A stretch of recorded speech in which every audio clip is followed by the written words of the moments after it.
Les secours arrivés sur les lieux de l'attaque font face à des blessés en pleine détresse respiratoire. Tous les signes d'une attaque au gaz. Elle est imputée par les médias proches de la rébellion aux forces armées du gouvernement syrien de Bachar el-Assad ou encore à la Russie. Ces derniers réfutent ces accusations. Des images prises dans un service d'urgence de la localité montrent des patients traités pour de graves problèmes pulmonaires. Les enfants sont les plus gravement touchés. Toujours selon la rébellion, le nombre de victimes s'élève pour l'instant à 58, auquel il faut ajouter une centaine de blessés. Des chiffres impossibles à confirmer par une source indépendante. L'Observatoire syrien des droits de l'homme n'est pas en mesure d'identifier la nature de la substance utilisée, mais les services de secours parlent de gaz sarin. La région touchée est aux mains de factions rebelles, parmi lesquelles on compte aussi des groupes djihadistes. Si l'attaque et son ampleur se confirment, il s'agirait de la plus importante de ce type en Syrie depuis le début de la guerre il y a 6 ans.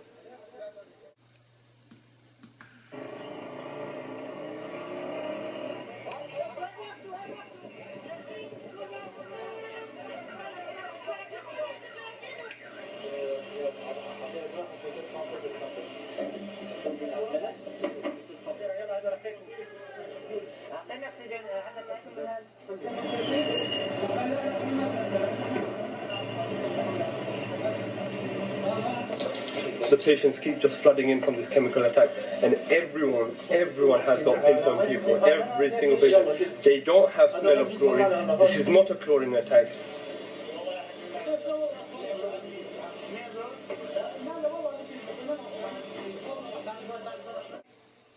Les secours arrivés sur les lieux de l'attaque font face à des blessés en pleine détresse respiratoire. Tous les signes d'une attaque au gaz.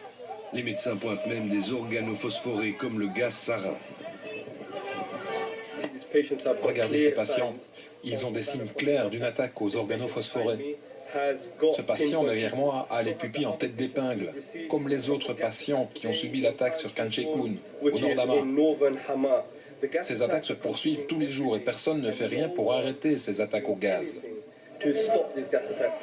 Ces attaques sont imputées par les médias proches de la rébellion aux forces armées de Bachar el-Assad ou encore à la Russie. Ces derniers réfutent ces accusations. À Bruxelles, à la veille de la conférence internationale pour la Syrie qui débutera demain, la question de la responsabilité est centrale. Il y a une responsabilité objective de tous les régimes de protéger ses propres civils. Et c'est un principe inscrit dans la législation internationale. Et je crois que c'est quelque chose que nous devons rappeler à tous et qui sera discuté aussi avec nos amis syriens.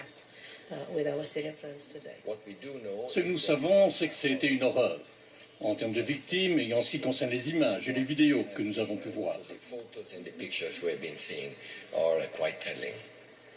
C'est vrai, chaque fois que nous avons un moment où la communauté internationale est capable de se réunir, 70 pays demain, il y a quelqu'un qui, d'une façon ou l'autre, essaie de miner ce sentiment d'espoir en produisant une image d'horreur et de scandale.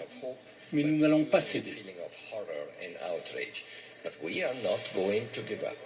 Si l'attaque et son ampleur se confirment, il s'agira de la plus importante de ce type en Syrie depuis le début de la guerre, il y a 6 ans.